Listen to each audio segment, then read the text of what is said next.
Bonjour l'équipe, bienvenue dans cette nouvelle vidéo. Moi c'est Bob Vagabond, vous êtes sur la chaîne de La Vagabonderie. Si jamais tu me découvres avec cette vidéo, c'est simple, moi je suis un passionné de voyage et de dépassement de soi.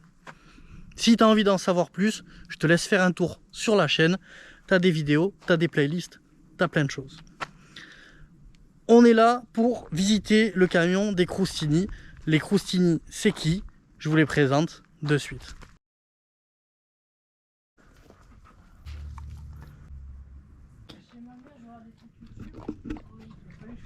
Désormais, vous savez qui sont les Croustini.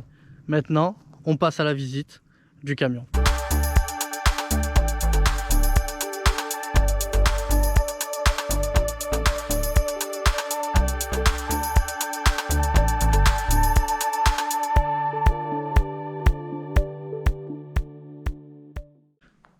Pour commencer la visite de ce camion Renault Midliner M250 de 1996, on va commencer par la cabine, c'est-à-dire l'avant du véhicule. Pour toutes les questions techniques, etc., il y aura Alex, que vous verrez à l'écran ou pas, mais qui va répondre donc à mes questions, parce qu'il y a plein de choses sur les poids lourds que je ne connais pas. Bon l'équipe, on se retrouve à l'avant du véhicule, donc dans la cabine. Je suis avec Alex. Salut Alex. Salut l'équipe. Il est là pour répondre à toutes les questions. Donc on commence, c'est simple. On fait petite visite du tableau de bord.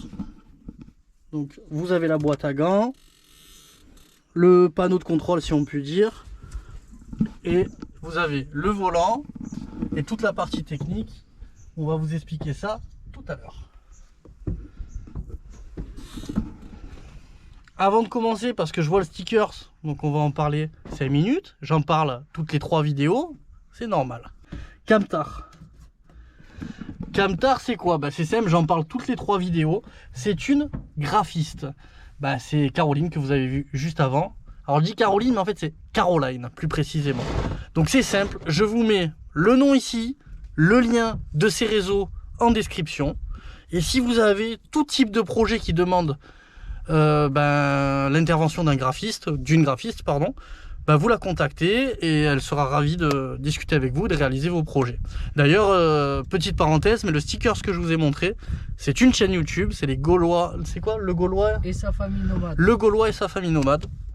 Et elle a travaillé avec plein d'autres youtubeurs, alors plein je sais pas en fait, je pars un peu loin, mais je vous mets le nom des gens avec qui elle a travaillé. D'ailleurs, si vous voulez jeter un œil à leur chaîne YouTube, c'est super. Donc Alex, est-ce que tu peux nous parler de cet appareil s'il te plaît? Donc ça c'est le chronotachygraphe. Donc c'est un appareil qui va calculer notre temps de route et nos temps de pause. Donc suite à la réglementation sociale européenne, donc plus communément appelée RSE.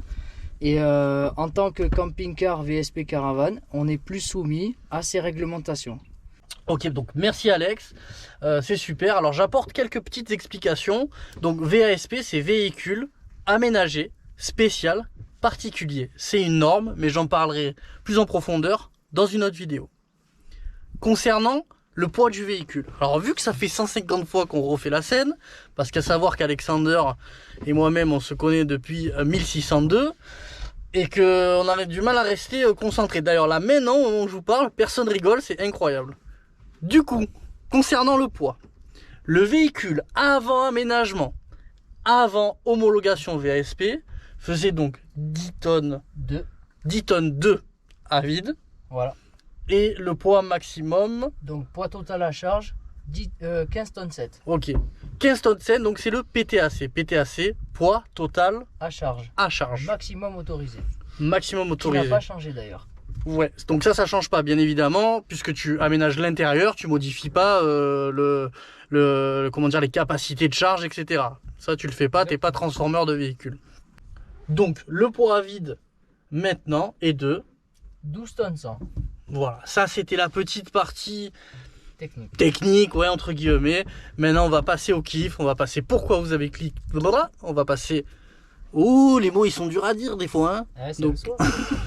donc on va passer à la visite de l'intérieur du véhicule.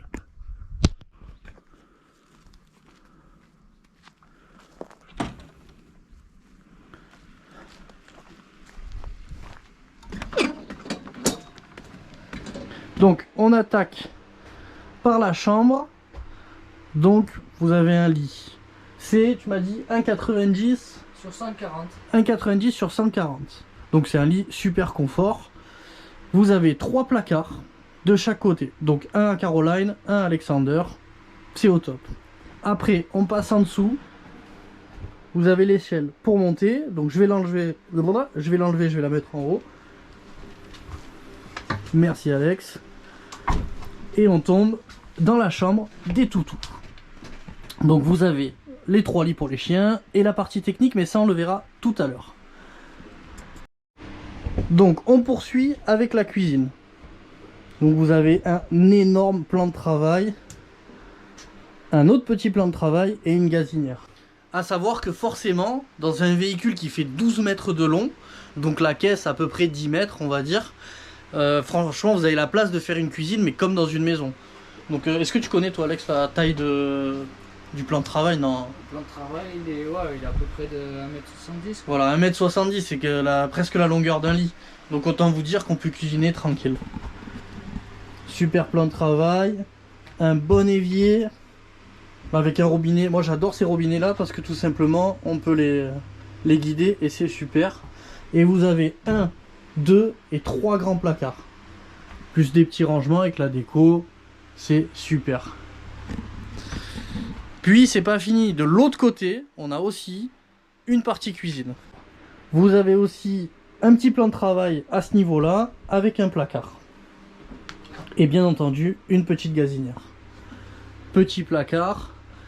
Et petit moment pub, il est pas d'accord. Il est juste derrière moi, il est pas d'accord, mais je m'en fous. Je m'en fous. Il fait des couteaux. Ils sont artisanaux et ils sont trop cool. Je vous les montre rapidement.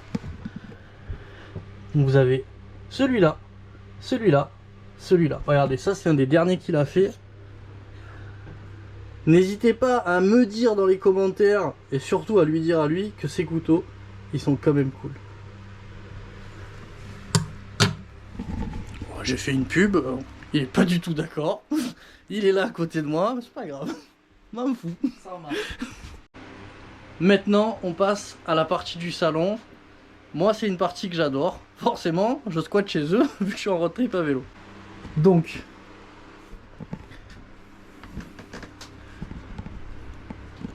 on a une première assise, une deuxième, une table. Petite fenêtre, petit rangement sur le dessus, bien évidemment, avec une carte. Si on se décale sur le côté, petit meuble de rangement, petite télé,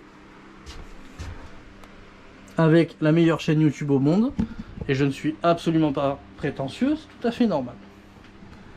Puis, le poêle à bois. Ça, c'est le système de chauffe, autant vous dire, t'as pas froid. Voilà, ça fonctionne bien. À savoir que le salon est, comment on appelle ça, convertible. C'est-à-dire que ça fait un lit d'appoint. En gros, si jamais ils reçoivent un collègue, il y a moyen de dormir dedans. Bon, ça c'est cool. Faut savoir que moi, dans mon propre véhicule, où je ferai un van tour un jour, j'ai aussi le lit qui se déplie. Au moins, je peux recevoir quelqu'un. C'est super bien. On continue, on passe à la salle de bain.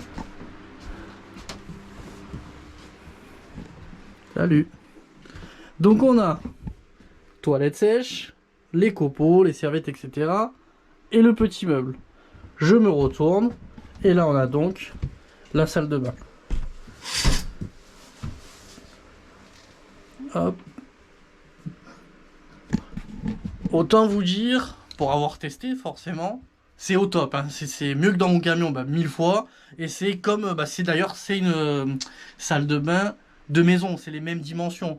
À savoir que, une fois de plus, ça rejoint ce que je disais sur la cuisine. Si tu as une caisse qui fait au moins 10 mètres de long, tu peux te permettre certaines choses, notamment ce qui se trouve là, mais on en parle après. Est-ce que tu connais, Alex, les dimensions de la salle de bain? C'est un bac de 80 par 80. Voilà, simple et efficace, 80 par 80. Voilà, tout pareil. Et ouais, truc que moi je ne connaissais pas, du moins j'en avais vu sur YouTube, mais les parois, Donc c'est des plaques de lambris PVC. C'est lambris PVC, alors il existe des lambris PVC de salle de bain et nous on a pris des lambris PVC de plafond extérieur. Ok, donc d'accord. c'est l'équivalent, même qualité mais moins cher. Ok, donc ouais, ça tient de ouf. Ah bah ça tient, pas de soucis. c'est parfait quoi. Maintenant on passe, j'ai envie de dire au clou du spectacle, mais après ça regarde que moi. Étant donné que je vis dans un camion qui fait 8 mètres carrés, c'est-à-dire presque la superficie de ce qui se trouve derrière, pour moi c'est un peu fou. Bref, je vous montre.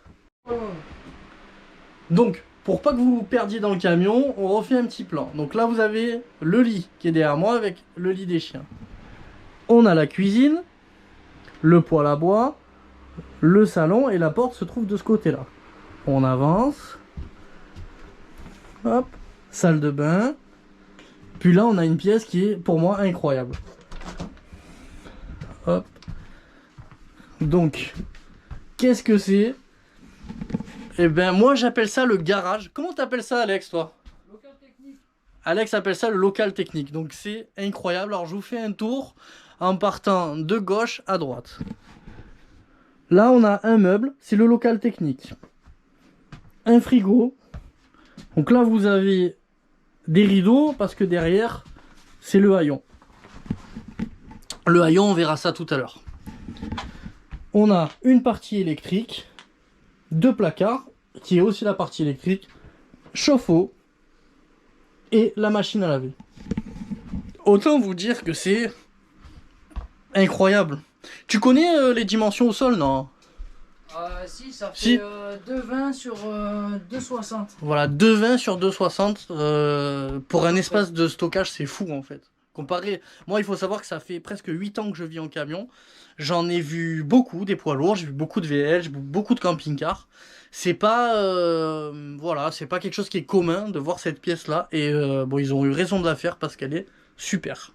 Voilà, donc on a fait le tour du véhicule. Maintenant, on va passer aux caractéristiques techniques. Donc on va parler d'eau, d'électricité, on va parler rapidement du poêle à bois, etc. Et on commence de suite avec l'eau.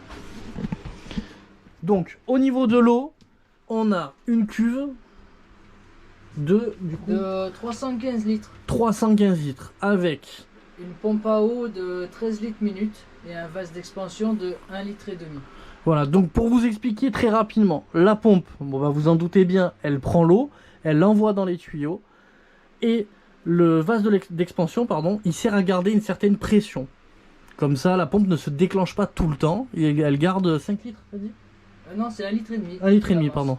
Donc elle garde 1,5 litre de pression, en fait, donc la pompe se déclare. Par exemple, si tu te remplis un verre d'eau, elle se déclenche pas, forcément. Donc ça, c'est un petit avantage. Au bout d'1 litre et demi. Ouais. Et vous avez un truc que je n'ai vu dans aucun camion et qui est incroyable. Je vous montre. Alors, j'espère qu'on verra. C'est l'alarme. C'est ça? Non, c'est pas ça. Ah non, c'est là. C'est ce côté-là. C'est ça. Je vois pas. Montre-moi. Ah oui, ouais. C'est là. Ok. Autant pour moi. Donc c'est cette partie-là. Ouais. Ça, c'est incroyable. C'est une alarme. Franchement, l'idée, elle est juste ingénieuse de ouf. C'est-à-dire, donc la cuve, tu la remplis. Donc tu la remplis par là-bas. Hop, ça remplit. Il y a un câble qui passe dedans. Et quand l'eau monte, eh ben, il y a tout simplement, du moins quand la cuve est remplie, tu as tout simplement une alarme qui sonne et qui prévient que la cuve soit pleine avant que ça déborde et dehors et bah, surtout dehors en fait, Ouais, parce que dehors, c'est dehors. ouais, parce que c'est étanche, etc. Ça évite de gaspiller de l'eau. Donc ça évite de gaspiller de l'eau, c'est super bien. Moi je connaissais pas du tout. Voilà, et il s'est gavé, c'est super. Donc maintenant on va passer au poêle à bois. Donc je vous le montre en détail. Donc vous avez un poêle à bois. Si jamais vous ne connaissez pas, c'est simple. Donc il y a une première chambre qui sert à mettre le bois tout simplement. En dessous, vous avez une prise d'air et c'est pour les cendres, c'est ça? Le bac à cendres. Ouais, et le bac à cendres. Avec la petite grille qui vient devant. Quand c'est chaud, au moins les chiens ne se brûlent pas. Et vous avez l'évacuation qui part au toit. Au niveau de la consommation, c'est hyper dur de donner une idée. Moi-même, ayant eu un poêle à bois, comme on n'achète pas de bois, c'est hyper dur. On peut pas dire on consomme une stère, deux stères, impossible. Donc en termes de consommation, honnêtement, je vais juste me taire. Je sais pas, vraiment je sais pas. Puis en plus, ça dépend énormément du poêle et du camion, bien évidemment. Et du froid extérieur. Et aussi, oui, du froid, forcément. Si tu es à la montagne, tu vas consommer beaucoup plus que ce que c'était dans le sud de la France, par exemple. Donc voilà, ça c'était pour le poêle à bois, pardon. Maintenant, on passe à l'élec. Donc on passe maintenant au solaire. Et là, je vais laisser Alex parler parce que c'est lui qui l'a fait, il le sait mieux que moi. Alors ouais, pour le solaire, du coup, bah, comme a dit Bob, on a pris le solaire de notre ancien camion. Donc qui suffit pour le moment, mais qui va être changé très bientôt parce qu'il est trop petit. Donc ici on a les deux batteries, un régulateur, un convertisseur. Alors comment ça marche? Il y a les panneaux solaires qui passent par le régulateur. Le régulateur va réguler la charge et charger les batteries. De ces batteries, le courant va aller vers le transformateur 12220 qui va transformer le courant de 12 volts en continu en 220 en courant alternatif. De ce 220 courant alternatif, on passe sur un compteur comme dans une maison avec des disjoncteurs classiques comme dans une maison qui répartit le courant en 220 dans tout le camion. Voilà. Et bien sûr, on va changer le système pour mettre du plus puissant avec plus d'autonomie et plus de charge pour évoluer, quoi. Ok, ça marche. Bon, si vous êtes comme moi, vous avez rien compris ou pas grand chose, et c'est normal. Le solaire, c'est quelque chose de vachement technique. Moi, je vous avoue que je me suis jamais vraiment plongé dans le sujet. J'ai juste, je sais monter mon système solaire. D'ailleurs, grâce à Alex, qui est avec moi, pardon. Et voilà. Donc, si vous voulez plus de technique dans le solaire, c'est pas pour de suite. Peut-être que ça arrivera un jour sur la chaîne, mais pour le moment, on va en rester là. Donc on a tout vu, on a vu l'avant du camion, on a vu l'aménagement, on a vu donc l'eau, le système de chauffe et l'électricité. Donc il reste un dernier truc, mais ça je vous le montre après et je vais voir avec Alex si lui il voulait rajouter quelque chose ou pas. Bah écoute, j'ai rien à rajouter, hein, si ce n'est qu'on peut brancher aussi le camion sur une prise extérieure. Exact. Par exemple, si on veut se brancher chez quelqu'un ou quoi que ce soit, tout le système, tout le tableau électrique peut être relié à une prise extérieure. Exact. Ou un groupe électrogène, ce qui est très important, car si on est en road trip ou quoi que ce soit, on veut utiliser la machine à laver, on n'a pas assez de solaire, on démarre le groupe, on branche le camion au groupe, on utilise la machine, ce qui n'est pas négligeable. Carrément, carrément, c'est vrai qu'on n'en a pas parlé et d'ailleurs on va aller de suite vous montrer la prise qui est la prise P17. Donc on se retrouve à l'extérieur pour vous parler donc de la prise P17, donc c'est une prise camping-car, je vous montre ça. Prise P17, c'est super, alors c'est pas une prise comme les autres, je vais pas le débrancher parce que on a besoin d'électricité pour tourner. Mais en gros voilà, c'est simple, ce câble il part à n'importe quelle source d'électricité.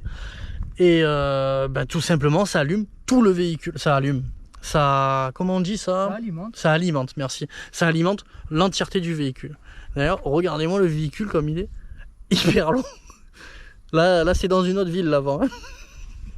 On se retrouve à l'arrière du véhicule et ça c'est un truc cool. Alors avant de commencer, petite barre de traction. On fait des pompes des tractions. Non, c'est pas vrai, moi j'en fais pas une, mais Alex en fait. Puis on passe à un truc qui est super cool, donc c'est le haillon. Vous l'avez sûrement vu, vous avez sûrement croisé des poids lourds qui faisaient des livraisons dans les magasins, etc. C'est tout simple en fait, ça sert à charger et décharger le véhicule. Je vous montre ça. Donc là on est sur le panneau de contrôle, donc c'est très simple, ça sert à ouvrir, fermer le haillon. Et puis basta, c'est parti pour la démonstration.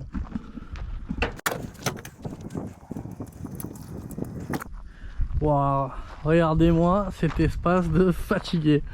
Donc là on se retrouve dans la pièce, donc dans le comment tu appelles ça, le local technique. Donc ça fait un espace énorme. Je vous montre donc à l'arrière, disons pour que vous compreniez bien, là je suis à l'arrière, donc au niveau de la porte tout simplement, et ça donne tout cet espace là. Donc c'est... Et en plus, vous voyez, bon Alex il a la télécommande, et hop, et il se trouve voilà deux niveaux. Donc c'est super bien parce que Ça a plusieurs utilités. La première, on pourrait se dire, bon, bah, on met une table, on fait une terrasse sur un spot. Là, par exemple, on est sur un spot incroyable. Regardez derrière, on a un plan de vue de fatigué. Donc, on pourrait faire une terrasse ici. On pourrait s'en servir aussi pour la première utilisation, qui est de charger le véhicule. Par exemple, si demain, ils viennent acheter une moto, bah, il y a la possibilité, alors pas toutes les motos, mais par exemple un 50 ou un 125, je pense que ça rentre. Oui, ça rentre. Je pense qu'il y a grave moyen que ça rentre. Et après, petit truc fun, bon, c'est un poids lourd, ça passe pas de partout, mais si jamais on est au bord d'un lac, etc., ça peut carrément se servir de plongeoir. Surtout que le haillon monte. Alors là, ouais, jusqu'à mi-hauteur, donc je dirais que c'est par là à peu près. Oh, bah, je vais prendre la caméra et tu vas monter. Ouais, allez, ça marche. Tire la télécommande. Là, tu montes. Vas-y, je te laisse faire. C'est parti.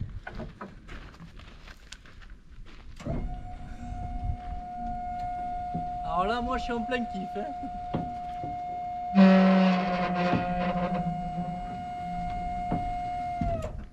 Voilà, donc là, c'est incroyable. Je saurais même pas dire à combien on se trouve. Mais Alors, c'est juste ouf. J'ai pas d'infos, je te repasse la caméra pour le plan de vue. Voilà. Ah mais regardez-moi ça. Déjà le paysage est incroyable quand on est là, mais alors là qu'on est en hauteur, c'est un truc de fou. C'est un truc de fou. Tu sais à peu près à combien on est?